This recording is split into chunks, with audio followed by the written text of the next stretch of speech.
Teenager sa Amerika, tumatakbo bilang governor?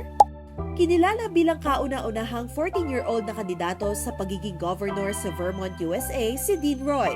Sa darating na general election sa November, opisyal na mapapasama ang pangalan niya sa balota ng state. Ayon sa young gubernatorial candidate, nagsimula ang kanyang ambisyon noong nakaraang taon habang grade 8 pa lang siya. Matapos magtrabaho bilang legislative page sa Vermont State House, na-inspire siyang tumakbo sa local elections. I don't expect necessarily to win. What I do expect is to start the movement and to get more young people to come in behind me and say, yeah, we also want to make change. Taong 2018 nang unang tumakbo ang isang grade 8 student na si Ethan Sonneborn, ngunit hindi nagwagi.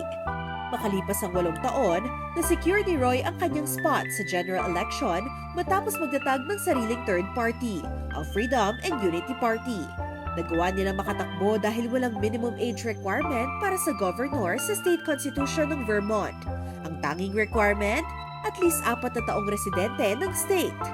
Sa ngayon, karamihan ng state sa US ay may minimum age requirement na para sa governor. Kadalasan, nasa 30 years old. Sa Kansas naman, itinaas na sa 25 years old ang minimum age matapos may 6 na teenagers na tumakbo sa posisyon. Para naman sa Vermont Law and Graduate School professor na si Peter Teachout, 18 years old pataas lamang ang qualified. Dahil daw yan sa nakasaad sa isang section ng Constitution na ang dapat na kandidato ay may pribilehiyo ng isang botante. Hindi rin siya naniniwalang mananalo si Roy. Pero ayon sa dati niyang guro na si James Carpenter, kapuri-puri na ibinibigay ni Roy ang kanyang best. Dagdag niya, karamihan sa mga kabataan ngayon ay hindi pa ganap na interesado sa mga issue tulad ng property taxes at healthcare. Pero itinuturing niyang old soul si Roy. Binigyang diin din ng guro ang pagiging focus ni Roy sa pag-aaral. Ibinahagi naman ni Roy na kung sakaling manalo siya, balak niya mag-online classes at gawin ang kanyang homework sa gabi pagkatapos ng kanyang trabaho bilang governor.